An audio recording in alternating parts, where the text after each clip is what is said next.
अस्सलामुअलैकुम, वेलकम आप सभी का इस नई वीडियो में। तो जैसे आप सभी को पता है कि कल जेके हायर एजुकेशन डिपार्टमेंट की तरफ से एक बहुत बड़ी अपडेट जम्मू कश्मीर के स्टूडेंट्स के लिए कर दी गई थी कि उनका जो एडमिशन अब होगा वो विदाउट सीवीटी यहाँ पे होने वाला है, यानी कि उनको अब 12th के मार्क्स के बेस पे भी यहाँ पे एक मौका दिया जाएगा एडमिशन्स के लिए।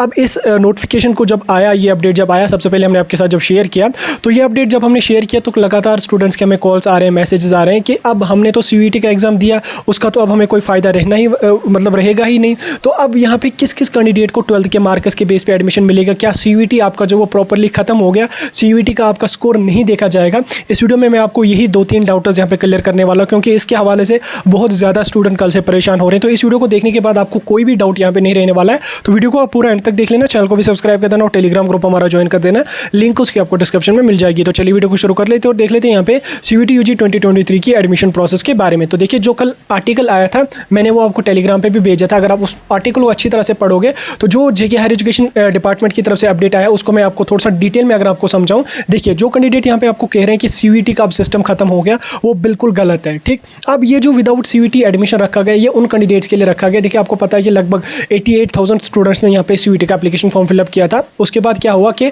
काफ़ी सारे कैंडिडेट्स को जो है वो बोपी के एग्जाम का क्लैश वहाँ पे आया, वो एग्जाम दे नहीं पाए, या कई सारे कैंडिडेट्स को आउटसाइड जम्मू कश्मीर जो है वो एग्जाम रखा गया था, वो वहाँ पे जा नहीं पाए, या G20 का भी इशू था। हालांकि G20 के दिनों एग्जाम पोस्टपोन कर दिया गया था, तो वो भी यहाँ पे काफ़ी इश्यूज यहाँ पे स्टूडेंट्स को आ रहे थे। तो उन 88,000 स्टूडेंट्स में से काफ़ी स्टूडेंट ऐसे थे जिन्होंने एग्जाम नहीं दिया। उनका पेपर, किसी का एक पेपर स्किप हो गया, किसी के 2, किसी के 4, किसी के 5, ओवरऑल मतलब कोई ना कोई पेपर स्टूडेंट को यहाँ पे स्किप हो गया। ठीक, अब यो 12th के मार्क्स के बेस पे एडमिशन इन्होंने रखी है, ये सारे कैंडिडेट्स के लिए यहाँ पे नहीं रखी है। ये सिर्फ उन कैंडिडेट्स के लिए रखी गई है जिन्होंने सीवीटी का एप्लीकेशन फॉर्म सबमिट किया था, देन उसके बाद उनका एडमिट कार्ड भी आया, इंटीमेशन स्लिप भी आई, लेकिन वो एग्जाम दे नहीं पाए। फिर उनका हेल्थ इशू था, एग्जाम सेंटर आउटसाइड था या दूर था, या कोई और एग्जाम उस दिन था।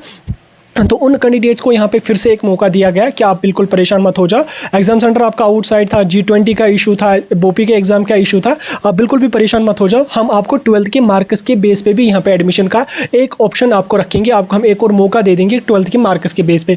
अब जिन कैंडिडेट्स ने सीवीटी का एग्जाम दिया वो तो अब कह रहे हैं कि हमारा तो सीवीटी का सिस्टम ही खत्म हो गया, हम तो 200-200 300 किलोमीटर चले गए एग्जाम देने के लिए, लेकिन इन्होंने यहाँ पे 12th के मार्क्स के बेस पे रखा गया। देखिए, ऐसा कुछ भी नहीं है। आपकी एडमिशन जो होगी वो आपको सीयूईटी के बेस पे ही होगी। जो कॉलेजेस में सीट्स फिलअप होंगे वो सबसे पहले प्रेफरेंस दी जाएगी सीयूईटी वाले बच्चों के लिए। उसके बाद जो सीट्स बचेंगी, क्योंकि बहुत सारी इनटेक कैपेसिटी हमारे कॉलेजेस में होती है, तो सीट्स बहुत ज़्यादा बचेंगे, तो उसके बाद जो सीट्स बचेंगी वो उन कैंडिडेट्स को दी जाएंगी जिन्होंने सीयूईटी का एप्लीकेशन फॉर्म सबमिट किया था, इंटीमेशन आई, एडमिट कार्ड आया, लेकिन वो एग्जाम दे नहीं पाई। ठीक, उसके बाद वो 12th के मार्क्स के बेस का जो इशू है वो सिर्फ उन कैंडिडेट्स को दिया जाएगा जिन्होंने फॉर्म फिलअप किया लेकिन एग्जाम वो दे नहीं पाए। ठीक, तो उन कैंडिडेट्स के लिए ये मौका बिल्कुल भी नहीं है जिन्होंने फॉर्म ही नहीं फिलअप किया, जो उन दिनों सो रहे थे, मज़े कर रहे थे, उन्होंने सोचा चलो ये तो बिल्कुल गलत है, ऐसा कुछ भी नहीं होगा सीयूईटी के बेस पे।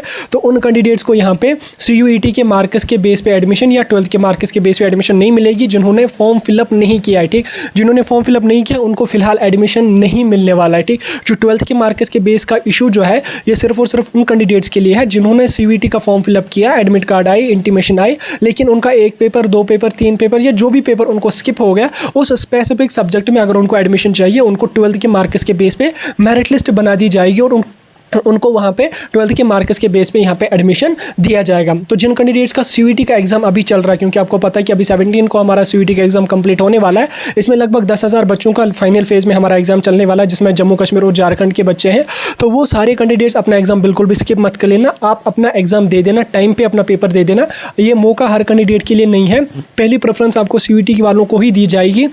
जो सीट्स पर बचेंगे वो फिर उन कैंडिडेट्स को दी जाएंगी जिनका पेपर स्किप हो गया। ठीक, इसलिए अब आप इन मज़ों में नहीं रहना कि आपको 12th के मार्क्स के बेस पे ही यहाँ पे एडमिशन हो जाएगा। आप अपना सीयूईटी का एग्ज़ाम दे दो, अच्छी तरह से दे दो, जितना आपसे हो सके उतना स्कोर आप कर लो। बाकी कट ऑफ इसका ज़्यादा नहीं होगा, क्योंकि हमारे कॉलेजेस में जो है वो सीट्स बहुत ज़्यादा होती हैं, तो कट ऑफ यहाँ पे काफ़ी कम रहेगा। तो इसलिए आप लोग जो है वो अपना सीयूईटी का एग्ज़ाम बिल्कुल भी स्किप मत कर लेना, सीयूईटी का एग्ज़ाम आप अपना दे देना। लेकिन जिनको ऑलरेडी पहले कोई पेपर स्किप हो गया है वो परेशान मत हो जाना, वो टेंशन बिल्कुल भी मत लेना। आप लोगों के लिए यहाँ पे 12th के मार्क्स के बेस पे भी यहाँ पे एक ऑप्शन आपके लिए रखा जाएगा। तो मेरे ख्याल से अब आपको यहाँ पे क्लियर हो गया होगा कि 12th के मार्क्स के बेस पे किन स्टूडेंट्स को एडमिशन दिया जाएगा। मैंने डिटेल में आपको सारा कुछ समझाने की पूरी कोशिश की। अभी और कोई डाउट, कोई कन्फ्यूजन आपका है तो आप कमेंट सेक्शन में मुझे